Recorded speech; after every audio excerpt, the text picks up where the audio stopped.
കുടുംബവാഴ്ച ഭാരതീയ ജനാധിപത്യത്തിൻ്റെ ഏറ്റവും വലിയ ഭീഷണിയാണ്. ഇത് സംഘപരിവാറും BJP ഒക്കെ നിരന്തരം പറഞ്ഞുകൊണ്ടിരിക്കുന്ന പ്രധാനപ്പെട്ട ഒരു ആരോപണമാണ്. എന്നാൽ ഇത് ശരിവെച്ച് ഈ ആരോപണം കുറച്ചുകൂടി ശക്തമായി ഉയർത്തിയിരിക്കുന്നത് മറ്റാരുമല്ല, തിരുവനന്തപുരം MPയും കോൺഗ്രസിൻ്റെ വർക്കിംഗ് കമ്മിറ്റി അംഗവുമായ ശശി തരൂരാണ്. കോൺഗ്രസിലെ കുടുംബവാഴ്ചയ്ക്കെതിരെ അതിരൂക്ഷ വിമർശനവുമായി ഡോക്ടർ ശശി തരൂർ MP. നെഹ്റു ഗാന്ധി കുടുംബത്തിൻ്റെ സ്വാധീനം ഇന്ത്യയുടെ സ്വാതന്ത്ര്യ സമര ചരിത്രവുമായി ഇഴചേർന്നിരിക്കുന്നതാണ്. രാഷ്ട്രീയ നേതൃത്വം ഒരു ജന്മാവകാശമാണെന്ന ധാരണയ്ക്ക് ഇത് അടിത്തറയിട്ടെന്നും മംഗളം ദിനപത്രത്തിലെ ലേഖനത്തിലൂടെ തരൂർ വിമർശിക്കുന്നുണ്ട്. വിവരങ്ങളുമായി ന്യൂസ് ഡെസ്കിൽ നിന്ന് ഐസൻ ജോസും ഒപ്പം തന്നെ ഈ വാർത്ത റിപ്പോർട്ട് ചെയ്ത ഞങ്ങളുടെ പ്രതിനിധി മനീഷും ചേരുന്നുണ്ട് തത്സമയം. ആദ്യം ഐസനിലേക്കാണ്. വളരെ പ്രധാനപ്പെട്ട ഒരു കാര്യം, കുടുംബവാഴ്ച ഇന്ത്യൻ ജനാധിപത്യത്തിൻ്റെ ഭീഷണി എന്ന തലക്കെട്ടിലാണ്. ആരാണ് ഭാരതത്തിൽ ഈ കുടുംബവാഴ്ച ഇങ്ങനെ നടന്നുകൊണ്ടിരിക്കുന്നത്? അതായത് മകൻ അച്ഛൻ പ്രധാനമന്ത്രിയാണെങ്കിൽ മകൻ അടുത്തത് പ്രധാനമന്ത്രി, അത് കഴിഞ്ഞാൽ പാർട്ടി പ്രസിഡന്റ് അച്ഛനാണെങ്കിൽ അല്ലെങ്കിൽ അമ്മയാണെങ്കിൽ അതിൻ്റെ അടുത്ത പാർട്ടി പ്രസിഡന്റ് മകനാകും. ഈ രീതിയിലുള്ള ഒരു സന്ദേശം ഭാരതീയ ജനാധിപത്യത്തിൽ കൊണ്ടുവന്നത് അങ്ങ് നെഹ്റുവിയൻ കാലം തൊട്ട് ഇങ്ങനെ പരന്നു കിടക്കുകയാണ്. ഐസൻ, ഈ ലേഖനത്തിൽ പറയുന്ന പ്രധാനപ്പെട്ട പോയിന്റ്സ് ഒന്ന് വേഗത്തിൽ പ്രേക്ഷകരുമായി.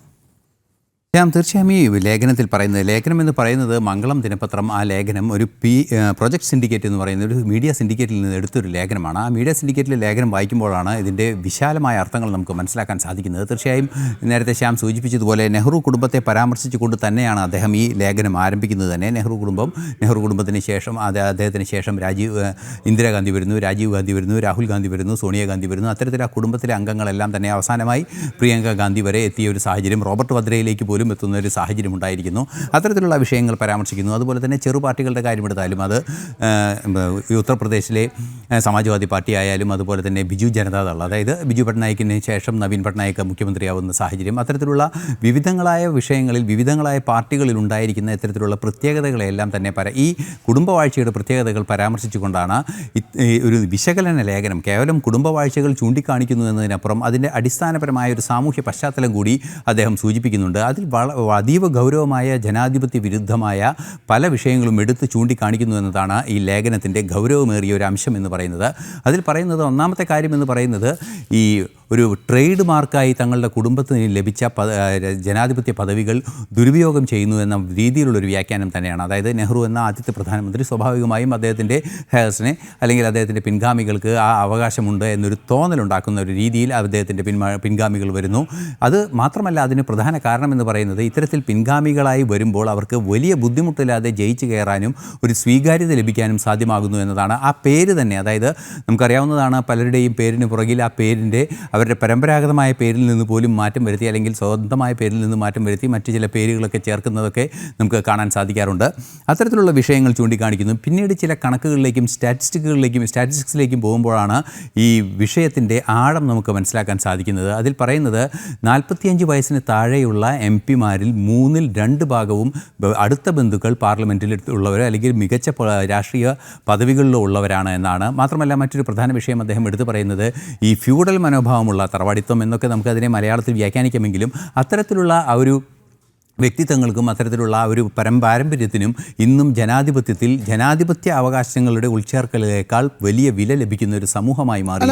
ഇത് നേരത്തെ തന്നെ നമ്മുടെ പ്രധാനമന്ത്രി ഒരു രാഷ്ട്രീയ പ്രചരണ യോഗത്തിൽ സംസാരിച്ചൊരു വാക്ക് ഇന്നും പ്രസക്തമാണ്. നിങ്ങൾക്ക് സോണിയയുടെയും മക്കളുടെയും അഭിവൃദ്ധിയാണോ ഉദ്ദേശം എങ്കിൽ നിങ്ങൾ കോൺഗ്രസിന് വോട്ട് ചെയ്തോളൂ.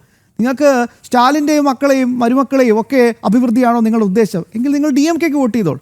ഇനി ലാലുവിൻ്റെ മക്കളെയും അല്ലെങ്കിൽ കുട്ടികളുടെയും ഒക്കെ അവരൊക്കെ ഗംഭീരമായി ജീവിക്കണം എന്നാണ് നിങ്ങൾ ആഗ്രഹിക്കുന്നതെങ്കിൽ നിങ്ങൾ തീർച്ചയായും RJDക്ക് വോട്ട് ചെയ്തോളൂ.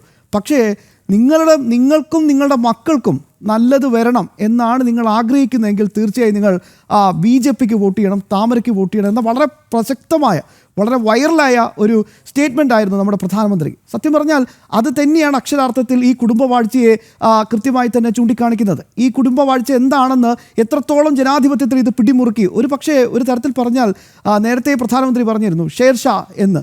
അതായത് മന്ത്രികുമാരനെ പോലെയാണ് രാഹുൽ അന്ന് പെരുമാറിക്കൊണ്ടിരിക്കുന്നത്. രാഹുൽ വരുന്നു, കാണുന്നു, ആളുകളായിട്ട് സംസാരിക്കുന്നു, എല്ലാവരും ഓച്ചാനിച്ച് മുന്നിട്ട് നിൽക്കുന്നു. അതൊക്കെ നമ്മൾ പണ്ട് ഏതാണ്ട് 2014 സമയത്തൊക്കെ നമ്മൾ കണ്ടുകൊണ്ടിരുന്ന ഒരു കാര്യമാണ്. മനീഷ് കൂടി ചേരുന്നുണ്ട് ഈ വാർത്തയുടെ വിശദാംശങ്ങൾ നൽകാനായി. മനീഷ്, ഒറ്റ കാര്യമേ ഉള്ളൂ, ഇതിൽ കൃത്യമായി തന്നെ ഇത് ചൂണ്ടിക്കാണിച്ചിരിക്കുന്നത് ഒരു BJPക്കാരനല്ല, ഒരു സംഘപരിവാർക്കാരനല്ല, ഒരു CPMകാരനല്ല, മറ്റ് രാഷ്ട്രീയ പാർട്ടിക്കാരൊന്നുമല്ല, വളരെ പ്രധാനപ്പെട്ട ഒരു പോസ്റ്റ് കൈകാര്യം ചെയ്യുന്ന ശശി തരൂർ, ഡോക്ടർ ശശി തരൂർ തന്നെയാണ് ഈ വിഷയം കൃത്യമായി ചൂണ്ടിക്കാണിച്ചത്.